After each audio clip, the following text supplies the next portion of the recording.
بسم الله الرحمن الرحیم. السلام علیکم زما ګران خوږه ملګرو دوستانو چرته چې وي خاد او بادو صحیح نن یو خو به پاک افغان اصل وجہ پاکستان ښکاره اسټیبلیشمنٹ ښکاره کا اغم فیلډ مارشل آرمی چیف عاصم منیر صاحب چې دینه بالکل کل وضاحت وشو چې اصل مسله صد افغانستان سره او په کومې خبرې مسله حل کیدی شي یا ډېر پته تللی شي او دا سمات بیا موږ ته راتلی شي. دویم خیبر پښتونخوا په حوالې سره به خبره کوو. وزیر الله بنو ته هم لاړ دی، هغه باندې څه سوشل میډیا کې تنقیدونه هم کیږي، دا به هم کوو در سره. او په افغانستان بدخشان کې مقامي جګړه چې کومه ده په هغه کې طالبانو ورځنه دوه کسان او دغه صورتحال باندې بنو چوکۍ کومه حمله ده په هغه صورتحال باندې افغان نظمی امور دفتر خارجات طلبي یعنی دا یو قسم نوټس کی وی هغه کی وی نو یو قسم دا ښکارا ورته ویل شي چې دا کار افغانستان ني هغه ځنه دهشتګردو دا کړی نو دغه طلبي دغه مطلب دی چې هغه تاسو ورکی چې دا تاسو تحقیق وکړي او تاسو ته دغه هغه دی. بیا ورپسې بل احمد شاه مسعود چې کوم تاسو خو پیژنئ هغه د افغانستان بیا ولې میدان ته راځي. داسې نور ذکر به معمولیونه تاسو سره کومه خبرونه ډیر دي، خو اصل مقصد نن چې کوم د تاسو ته وایم چې خبره ښکاره شوه په ډاګه شوه اوس په ډاګه شوه چې وجه صدا پاک افغان صورتحال. او بیا یو انیلا خالد دی ډېره تکړه جرنلسټه دی، هغه یو ټویټ کړی نو یعنی ایکس باندې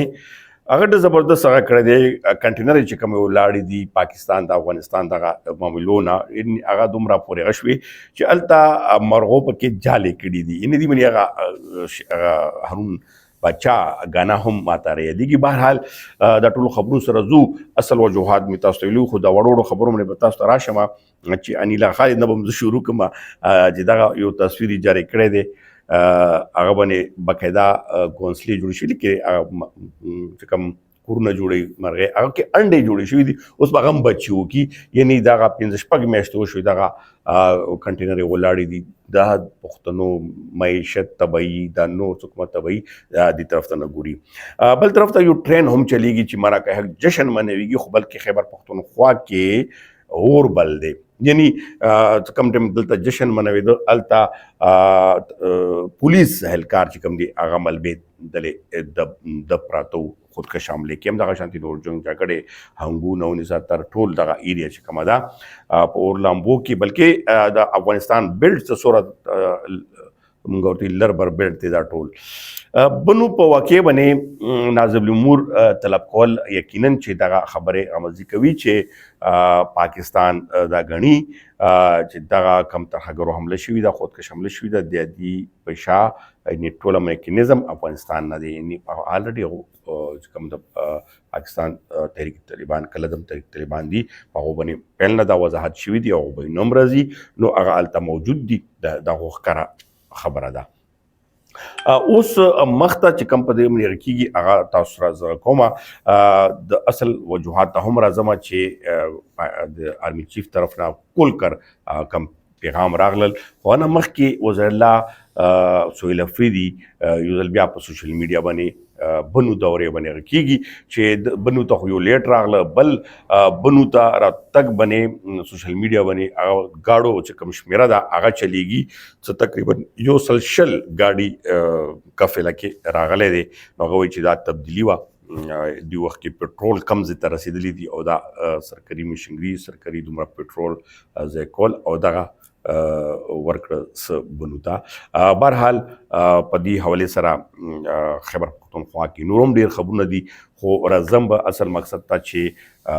په مراکه حق کې چې کوم سپیچ و خاص کر د زموږ آرمی چیف فیلډ مارشل چیف آف ډیفینسز فورس یعنې ډېرې غټې عهدې دي دنیا کې، د کم شخصیات کې اول نمبر باندې دا عهدې او دومره طاقت حاصل دی، یعنې بس چې دا کم وایي هغه خبره ده، بله خبره خو کېدلی هم نشي. او په دې حوالې سره چې کوم تازه خبر دی هغه تاسو سره زه همدا وایم چې هغه واضحه کا چیف صاحب واضحه کا چې افغانستان سره زموږ یو مسله چې انډیا سره تعلقاتو نه پس ترهګري موږ زیاته شوې ده او انډیا دغه استعمالوي. نو ظاهره خبره ده دغه خبره کې دا کې چې کله افغانستان انډیا په خپل طریقو باندې بیا سلالت چې شروع کړي دي یو طرف ته په دې خبرونه شروع کیم غولېدل نو دا براتله د افغان میډیا کې چې انډیا سپانسر موږ ورته وایو هغه کسانو به هم دا خبرونه ورکول چې پاکستان نه افغانستان آزاد ریاست دی هغه چې چا سره هم تعلق لري دی بالکل دا د هر څه خو افغانستان هغه شی آزاد لا نه دی. یعنی یا د خپل کسان نه مني تاسو بیرغ وګورئ په یورپ کې په نورو کنټریز کې چې کم ځای کې وي نو هغې اوس پرې طالبانو بیرغ لګولی چېرته محفلو کې نه لګوي نو هغه خو آزاد موږ هله ویلو شو چې هغه یو قسم طریقې سره راشي چې ټول یو په هم راشي. خو بهرحال خبره به صرف دا کوو چې افغانستان انډیا خپل جلسه کې راوسته تعلقات یې اوسه جوړ کړو دا موږ هم هغه ټایم نه خبرې کولې چې چونکې انډیا خو خپل هغه استعمالوي او اوس دا خبرې هم ښکاره شوي دي چې کوم هلته کې فنډینګ کیږي د افغانستان کې د انډیا ایمبیسي په تھرو باندې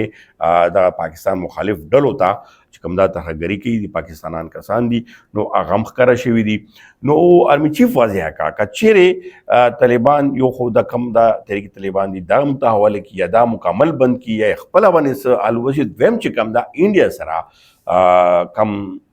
تعلقات دی دا دی ختم کړي. ایمبیسي خو پاکستان کې هم د انډیا شته هلته د انډیا هغه وي خو هغه وایي چې کم د نور مراسم په حوالې سره چې کوم شکایت دي چې کومه ورته ورکړي شوي دي نو اصل وجه هلته نه ټوله واضح ښکاره شوه چې مسله کم ځای کې ښخه ده مسله ټوله انډیا اني بهارت له وجې ښخه شوې ده او دغه ښکاره یو پیغام هم راغلو چې ترهګرو په نهي ټوله چې کومه دا انډیا کوي او افغانستان طالبان دغو کې لوبیږي که چیرې دغو باندې سره خبرو سره غشي یقینا چې دا خبرې به مذاکراتو کې هم شوي وي او په دې حوالې سره دغه چې کوم اوس آرمي چیف خبره ده دا معمولي نه ده بلکې دا یو ښکاره پیغام دی چې یا انډیا یا پاکستان دواړو کې به یو اخلي لکه پهله دا ویل د ترهګر یا پاکستان دغه دواړه کې ترهګر د انډیا یو میلاو که او دغه بل میلاو کو نو دې پیغام نه به تاسو ته هر څه صوتیال واضح شوي وي نوې ولاک صاحب بیا حاضرېږم خو تاسو نه خواست دا دی چې ملګري مه هېروئ لږ شیر دوباره وکړي زما کوم فالوور هغه سبسکرایبرز دي هغه لږ غیب شوي دي زما د وجې نه ولې چې زما کمزوریانې دي چې ټایمینګ منې هغه منې او بل لیټوالي منې خو بهرحال تاسو چېرته چې وئ ښاد او آباد اوسئ خوشحاله اوسئ.